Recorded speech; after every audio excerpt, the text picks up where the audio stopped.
Michelle, how would you do in a fight? I'm not a fighter. Does that mean you're a lover? No. I'm not a lover either. I don't show love. What are you then? Japanese. I was telling my son recently that I probably hugged my mom and dad maybe once in my life. I never hugged my parents before. I've never seen them hug. Yeah, and I don't know. That's too much.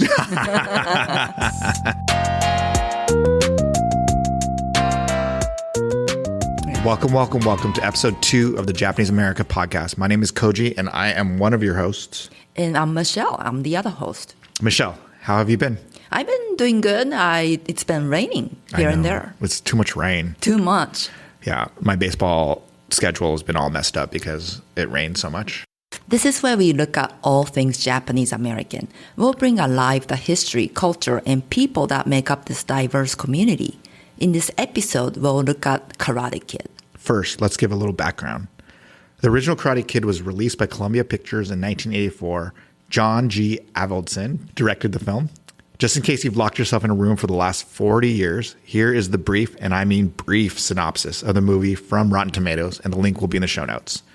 Daniel, a.k.a. Ralph Macchio, moves to Southern California with his mother, Lucille, who's played by Randy Heller. Still, he quickly finds himself the target of a group of bullies who study karate at the Cobra Kai dojo. Fortunately, Daniel befriends Mr. Miyagi, a.k.a. Pat Morita, and an assuming repairman who happens to be a martial arts master himself. Miyagi takes Daniel under his wing, training him in a more compassionate form of karate and preparing him to compete against the brutal Cobra Kai. Amazingly, the film still has an 84% rating on Rotten Tomatoes. Michelle, have you seen the film? What did you think? I think that's kind of weird that it was released in 1984 and it has 84% ratings. Is that just me? I love the movie. I saw it first time in 1984 and I just saw it a couple weeks ago. Were you in America? Yeah, I was visiting America and that was like one of the first movie I saw at the movie theater. Did you understand what was going on? Not really. I thought I saw this Chinese guy and he was Japanese. And then I thought it was like an Oriental garden and like it was somebody's house. I thought that was kind of weird. And wait, it took you 10 hours to watch the film recently. Why did it take so long? Because I don't like the suspense. Like, the bullies, too much. 10 hours is a really long time. I mean, did you eat and sleep between that? Well, I took a nap and then came back and watched like 5 seconds. And then, I don't know. I've seen this movie before, but then I didn't notice a lot of details before. That's funny. I recently saw the movie with my son. We watched it again. First time he was really impressed. He really liked it. And then I think now that he's older, he's like, do Japanese people really do that? No, this is just a weird movie from the 1980s. Before we get started, I want to say I love Pat Morita. I never got a chance to meet him, but he was one of my heroes growing up. But because he was such an important trailblazer, he was there when I watched movies or television, showing a face like mine, making me think I could have a career in entertainment as well. Michelle, should we get started? Yes. Let's do it. So in this episode, we are going to look at some of the iconic scenes from the movie and reimagine them in ways that are more realistic or less, how shall we say? Racist? Your words, not mine. So we've enlisted the help of veteran actor, writer, professor Don Magwili and newcomer actor Terrence Chin to read the reimagined Karate Kid scenes Koji wrote. The first scene we are looking at is the infamous fly scene. Daniel surprises Mr. Miyagi in this scene when he catches a fly using his hashi, the chopsticks. The scene begins as Mr. Miyagi sits on a tatami mat trying to catch flies with his hashi. Daniel arrives on his bike and enters without knocking or taking off his shoes, I might add. He sees his mentor trying to catch a fly with a chopstick. Daniel asks rather sarcastically, wouldn't it be easier to use a fly swatter? Miyagi tells Daniel that a man who catches a fly can accomplish anything. Daniel wants to try. This is where our reimagined scene begins. You can try. He hands him the hashi. Daniel attempts to catch a fly a few times and finally manages to do it. I did it. Does this mean I can do anything? Only if you eat it. Daniel, reluctant at first, puts the fly in his mouth. Now, does it mean I can do anything? Only if you wash all my cars out back. Cut to later in the day in Little Tokyo. Miyagi tells his old 442 buddies. And then he ate it. He actually believes all of this mystical Asian crap. I think I'm going to make him paint my fence next. End scene. Yay. Good job. All right, Michelle. Michelle, what did you think of the scene and the original one? Yeah, but the first time I saw that scene when I was very young, I never saw anybody catches fly with chopsticks in Japan. So I thought, oh my gosh, they are making fun of us. I never felt that way, but I think I was offended a little bit. Yeah. But then, I don't know, I look it up, and Miyamoto Musashi has a story of some man catches fly. I didn't know that. He's a samurai, right? Yeah, He wrote a samurai. book. Yeah, He wrote a yeah, famous yeah. book about samurais. Yeah. So it's real. It's real, but So I it really didn't happened. know. Yeah. Oh, the chopsticks oh my gosh, the one Mr. Miyagi uses in a movie, that's like so long. You said everything in Japan is small, but those chopsticks are long. Those are not for eating. Those are for cooking. But wouldn't it make it harder to catch if they're big hashi? I think Wouldn't it be so. easier if it's smaller hashi? Yeah, like a little tweezer kind of hashi. Yeah, I think that would make it a lot easier. Also, like, there's a lot of rules around chopsticks. Maybe we could talk about. Yeah, you can't stub. Like some people put rice And then put it inside. and then put it in the middle, like sticking Yeah, out. why can't you do that? Oh, that's for the dead people. It's for dead people. Also, hashi to hashi, like chopsticks yeah, to yeah. chopsticks, right? Because you pass The bones at bones. the Yeah. cemetery, not cemetery, Or at the- cremation site. Yeah, that's crazy, by the way. I can't. And you can't lick the chopsticks. Oh, and People lick chopsticks? can't, but some people do because they don't know the rules. Really? And also, it really annoys me when I go to a Japanese restaurant, and especially like ramen place, and people get the chopsticks, and then they start, how do you call that? Oh, they like rub it together? They rub it together. You're not supposed to do that. That's so rude. Yeah, people do. Oh, I didn't know that was rude. Yeah, well, not rude, but like you do that at the cheap place because the chopsticks are not smooth. Oh, okay. But if you serve with butter chopsticks, it's not gonna have like little stray piece Yeah. of wood, so you don't have to rub it. Wait, the most important question. Can you catch a fly using hashi? I tried. Oh, you did? And, yeah, when I went back to Japan, Yeah. I tried. And my mom was like, stop. You are disgrace. Wait, can she catch a fly? Maybe I think she was trying to catch a fly when I wasn't looking, when I was at school. But I don't know. She said, don't do it. I'm terrible at hashi, so I would never be able to catch a fly with a hashi. Koji, why did you make Daniel eat fly in your scene? A lot of times, like, people think Asians have this mystical power and that there's something special about what we do or what we say. And it reminded me of a time when my mother, when she was dating a Caucasian guy, she made him eat one of the persimmons or kaki. That was like the ones that you're not supposed to just eat. Like you have to wait till like it gets like overripe, right?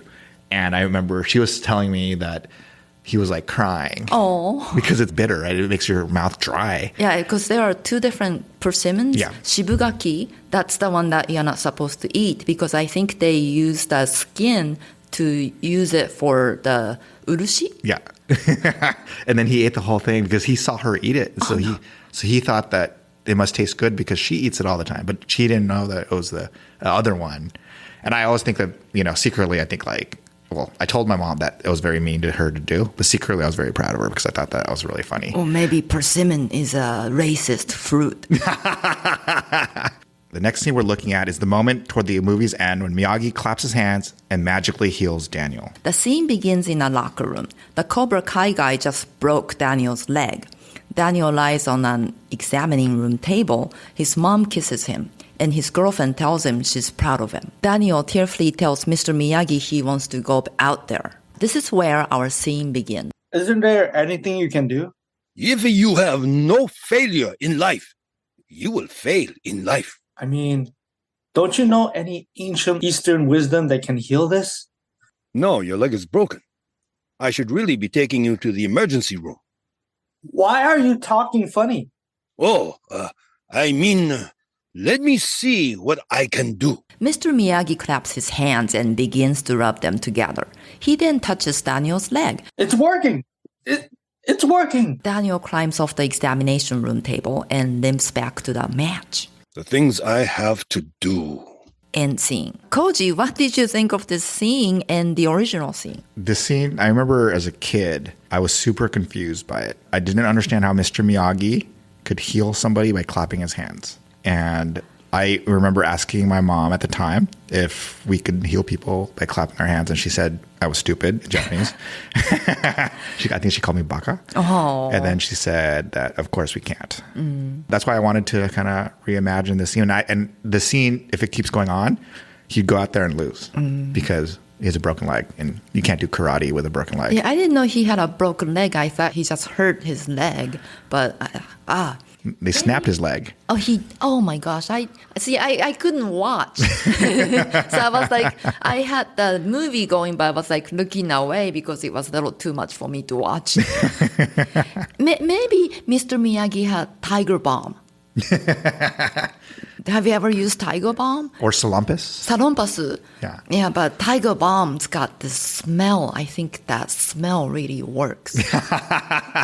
So he secretly got the tiger balm, put it in his hand, and then rub it. And that somehow magically healed a broken bone. Yes, that's what my dad did to me when I hurt somewhere, and then he just put tiger. I mean, not like cut wounds, but like when it's sore, he's like he put tiger balms all over, and then it smells so badly, but magically everything got healed. Like when my son plays baseball or somebody gets hurt on one of my teams I coach, there's two kinds of injuries. There's an injury that's like a real injury and very serious, and then there's the kind that just shocks the player, the person. And with those, typically I was like, get up. You're fine, because it's that shock that's more than anything. But then, and usually if you just be like, stop thinking about it and you'll be okay. This injury seems like it was pretty serious. So like right away, like my son, when he broke his arm once, like the moment I saw him, I'm like, oh, let's go to the hospital. Yeah. It wasn't like, hey, get up and walk around. It was like, no, we're going to the hospital right now. And he knew by my expression that it was serious. It wasn't like just something that you could get up and be okay. So you clapping your hands and rubbing, it's not going to work. It didn't work. He didn't want to go back to the mound and pitch again. Like, why do people think that Eastern people, Japanese specifically, have these mystical powers? No idea. I mean, I wish I had the mystical power, but I don't know. There's something about the Eastern country, religions, Eastern cultures that makes people think that we have some secret knowledge. I think that's because from European countries, Japan is the furthest out in Asia. So I think they thought we have unicorns and stuff in Japan because you can't, it's so hard to get there. It's even like, like the medicines, the Eastern medicines. You just meet people who are like, oh, this works so much better than Western medicine. I'm like, does it really? Like, I don't know. Yeah, like acupuncture. I'm not sure. I mean, it could help, but it's like, oh, you should go to the doctor first. Yeah. Like, like my mom, when she's no longer with us, but she would read Japanese magazines, and anything in the Japanese magazine was like the truth. So she'd be like, oh, well, if you want to be healthy, you have to eat 10 almonds every day. And like, that was like what we had to do. And it was really weird. I was like, well, why are these Japanese magazines like telling me exactly how to live? Yeah. For one time they were saying, eat bananas for breakfast every day and you'll be healthy. Yeah. I'm like, really? I love bananas. I hope that's true. I mean, me too. I love bananas, but like, eat bananas for breakfast every day. Can I eat a bagel? That's funny. The last scene we'll look at isn't just one scene, but his wisdom in general. Koji and I will translate them all for you. If come from inside you, always write one. Is it?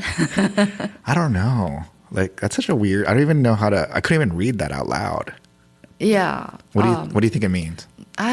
So I guess if the truth is coming from inside, it should be the right one. Is that true though? No. I don't know. I mean, I think that's, what if you're like stupid, or what if, like, if my son has a thought at 12 years old, I don't know. I'm telling him probably don't think of it. Consult me. Yeah. Whatever's inside of him is probably not right. But maybe like the gut feeling is always right one. But is it? I don't know. But sometimes it is, sometimes it isn't, because I don't know. I never learn. You trust the quality of what you know, not quantity. Oh, that hurts me, because I know a lot of stupid things, itty bitty things, but it's not the quantity, it's the quality. I don't have any quality knowledge. So it's basically saying that you have to know something really deeply more than know a lot of different things. Yeah, I think so. And that makes me feel less. You should talk like Miyagi. Yeah, I should. I think your whole career would be way different. Okay, well, but I don't know how because his English is too hard for me. It's hard enough to speak American English. Start with the last part of the sentence. Okay, and then go back. Then go back to it. Let's look at something from our script here. We could say something like, you wrote, Miyagi claps his hands and begins to rub them together. Together, Miyagi claps his hands. So maybe I should just think before I talk. Yes. Okay, talk before I think. No, it's the same thing. So I can't. Yeah, this is too hard. Okay. 1-to-1 problem, yes. 5-to-1 problem, too much, ask anyone. 1-to-1 problem. So this is from the part of the movie where when they fight. Yes. And that guy at Cobra Kai dojo, the sensei, he is so mean. Although, have you seen the new one? No. Have you seen there's this whole video about how Daniel was the bully and that Daniel started all the problems. Oh, he did? Because if you think about it, yeah, like he goes to the party and he tries to talk to the girlfriend, and then the guy's just offending his girlfriend. And then he goes to the dojo, he goes to Cobra Kai, and they start the beef. They never come after him. And then when they chase him and they beat him up, he puts the water on them. Yeah. So he actually started everything. So he's actually the bully, and the kids were just defending themselves. Now, the fight was unexcusable, like at the end when he broke his leg. But other than that, it seems like it's okay. It was so funny that Daniel showed up to the dance with the shower curtain around him. That's more that makes him more visible than invisible. Exactly. To make honey, young bee need young flower, not old prune. I didn't like that one. Well, what does it mean, though?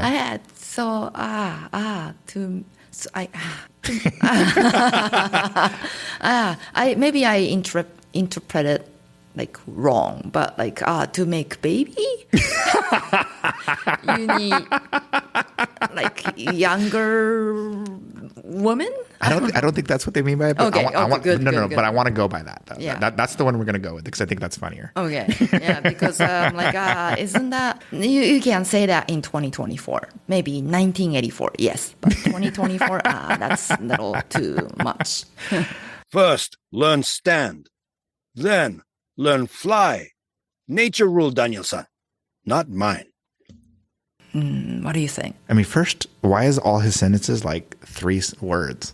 Maybe that's how you have to do it. Every sentence he says is like 2 or 3 words. You're right. To make honey, 1-to-1 problem. Yes. So it's very like choppy. Choppy. Yeah. I think that's the way. Oh. So from now on, when I write Asian characters, I'm just gonna have them like have a period after every other word. Just call it a day. But I think that means to me that before you could kind of do the crazier thing, you have to do You have to start with like basic stuff. Yeah. Like, I don't understand why Miyagi couldn't just say, you can't go fight in the tournament. You have to learn the basics first, which is like wash the cars and, wax. Wax on and wax off and all that stuff. And paint the fence. Walk on road, Walk left side, safe. Walk right side, safe. Walk middle. Sooner or later, get squished just like grape. Why grape? Are there grapes in Japan? Yes. Oh, okay. But why grape? I thought that was kind of odd. Grape? But what's funny is that in America or in Japan, you drive on the other side. Yes. We drove on the right side, not the wrong side. Yeah. So then this is wrong. Yeah. But Mr. Miyagi is from Okinawa. Yeah. Back then, maybe in Okinawa, they were driving like American. Oh, because all the Americans and bases and stuff. Yeah. Oh. Maybe. No, that's very kind of you to think. And maybe that's why he talk funny. Oh, because he's from Okinawa. Am I a racist against Okinawan people? I don't know. My mom was super mean to Okinawan people or Japanese people generally. I don't know. I've never been to Okinawa, Yeah. so I don't know what to say. But it's like Samoan in America. Yeah, the American Samoan. Yeah, like American Samoans are Americans. Yeah. But American Samoans don't equal America. Yeah. Just like Okinawa too, like Japanese. Okinawans are Japanese, but Japanese don't equal Okinawa because Okinawa had their own kingdom Yeah. and they have their own culture. Yeah. So it's part of Japan, but it's not really. Yeah. They have their own culture, so it's different. My mom was kind of racist against everybody though, so she's old school Japan. She was like, "Don't get dark." Yeah, my grandpa wanted to be lighter skin, so he was born in like 100 years ago, Yeah. maybe more.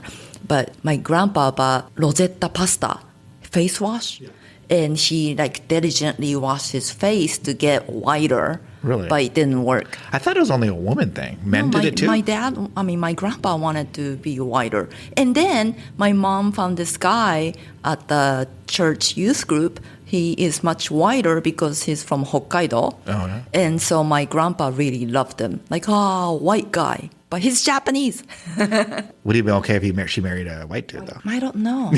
Because he died. My grandpa passed Oh, okay. before I was born, so I didn't get to ask him. Oh, okay. Yeah. Maybe Interesting. he didn't know there are white people exist. I don't know. Michelle, you watched the movie recently. What do you think about all these sayings? I don't know. Some of them make sense, but some of them I had to think twice, and then I had to Google what it meant. But Pat Morita auditioned for this role for like so many times, Yeah. and they thought they wanted to pick Mifune Toshiro as the Miyagi, but then he doesn't speak English. So Pat Morita came up with this funny accent, and then they chose him to play this character. It's kind of funny. Yeah, I mean, it's just interesting. I mean, you couldn't make this movie now. Yeah. Right. No. When they portray Asian, it's like not seen as upper class. It's seen as funny and seen as backward. Like that's why they talk like this. Whereas if you like Australian or especially English, it's seen as like high class, right? Noble, yeah. Whereas it just like sounds funny. So I think that's what's interesting when people say, well, what's wrong with an Asian accent? It's like, well, I mean, there's nothing wrong with people that obviously don't speak, quote normally, but it's also like, well, why do these people speak like this? Because I've never heard anybody talk like this. Like I know a lot of people from Japan and Asia, and none of them talk like this. I never seen anybody talk like that except for Star Wars. But that was also like a mythical little green person, Yeah. right? It's not like a normal human being. One of the really interesting things when I was watching this movie, I recently reread this book by John Steinbeck called East of Eden. It's like a book from the early 1900s. It's really interesting because there's this Chinese American character who is a waiter. When he talks to Caucasian people, he has this really heavy Asian accent, like a Miyagi kind of accent. And then when everyone leaves and he talks to the regular people, he speaks in a regular voice because he's from America. And one of the characters who overheard him said, well, why do you talk funny when people are around? And he said that it's because when they listen to him, if he speaks normal, they won't understand him because they expect him to sound like funny, like a Miyagi voice. And I think at the time, people, when they saw a Japanese character, they would like want him to talk like this because that's how they expected them to talk. And, and what I wanted to do in these scenes is I wanted to show that there's like another side to him. That this was more of like, not whitewashing is not the right word. It's more like code switching. I only have one way.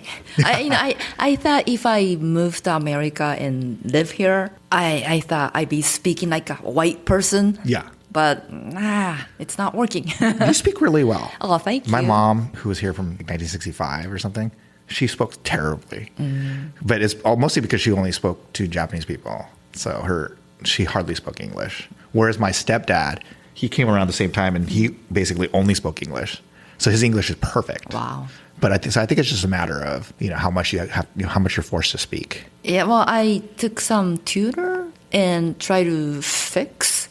I shouldn't say fix, but like naturalize my English. And then she found out I wanted to be a stand-up comedian. And she's like, don't fix it. It sounds funny. That's terrible. So I guess it's helping me. Yeah, it's working. It's working. It's working. One of the things that I loved was that the filmmakers gave the backstory of being in the concentration camp and a 442 veteran. As a kid, that was really the first time I ever heard of the camps, and it led to a conversation with my father about the time he was in camp. So, Michelle, do you have any thoughts about the filmmakers, including that part in the story? Yeah, I thought that was a really nice touch, but I didn't notice that the first time I saw it, didn't really register.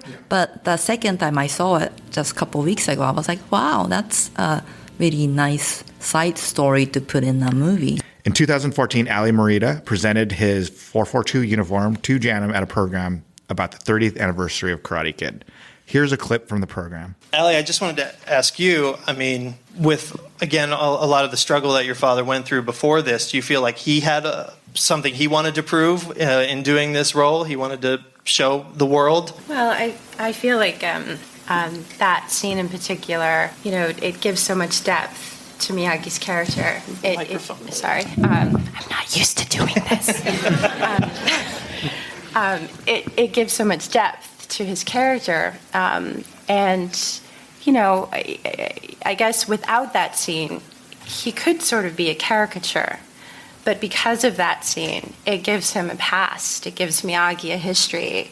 He's a decorated soldier from World War II. He, had family that was in the internment camps. I mean, it was. What was the question again? I was just wondering if he felt also as an actor with everything that he went through, if he really wanted to prove anything, and show everybody, I went through all of this and, Yeah, I think so. He was channeling, again, all of those experiences, all the histories that he grew up knowing, what he had gone through himself. And yeah, certainly. I think that he felt like this was a moment that may never come again, So. Sure, and certainly the scene, I'm sure, had a lot of resonance for him. Like you said, he was in an internment camp, right, as a child. When he was 13. Yeah, he and his family were in Tule Lake, and my mother's family was in Manzanar. So it's, for Japanese Americans, that it's such a scourge, in American history, and I think within families, Japanese American families, it's something that's not really talked about. So to be able to see that on the big screen and for all of America to learn about this chapter of our history, it still resonates for me, like when I see it today, so it's an important moment in film history too.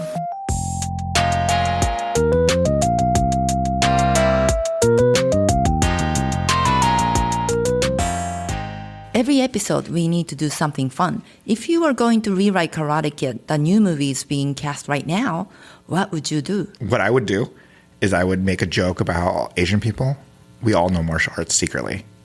So that Daniel goes up to any Asian person and he finds out that all Asians know martial arts. And he somehow finds it out, he hears about it, and he convinces one of his friends who looks like a super nerdy kid to teach him some kind of martial art, because obviously we all know martial arts. So that's what I would do. Well, I know what I'm going to do. I'm going to make the Cobra Kai dojo to a new K-pop sensation. So everybody start dancing, and they're going to have a dance-off at the match. That's funny. Well, it's actually funny that you mentioned BTS and K-pop. One of the things that's changed in the last 40 years is that Asian people aren't necessarily just these minor characters anymore. I was at Universal Studios for Halloween nights, and these 4 girls in front of me were looking at pictures of a bunch of Korean men on Instagram. And all I could think was, that's crazy, because like 40 years ago, Asian men weren't seen as sexy, or no one was looking at pictures of Asian men. So I thought that's different. I mean, in today's time and day, the hero could be Asian. Yeah, right? And also I was told that a lot of non-Asian guys are taking K-pop dance classes, like K-pop, hip-hop dance. Really? Yeah, and it's like, I can't tell the difference. I mean, it just looks just beautiful. Yeah. But they try to dance like a K-pop singers.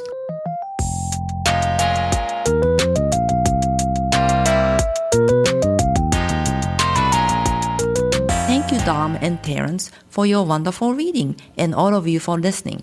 There are almost 3 million podcasts, and we are honored you've chosen ours to listen to. This podcast is a program of the Japanese American National Museum. The mission of the museum is to promote understanding and appreciation of America's ethnic and cultural diversity by sharing the Japanese American experience. Be sure to join us next month, where we'll talk about the first pilgrimage. All right. Bye. Bye, everybody.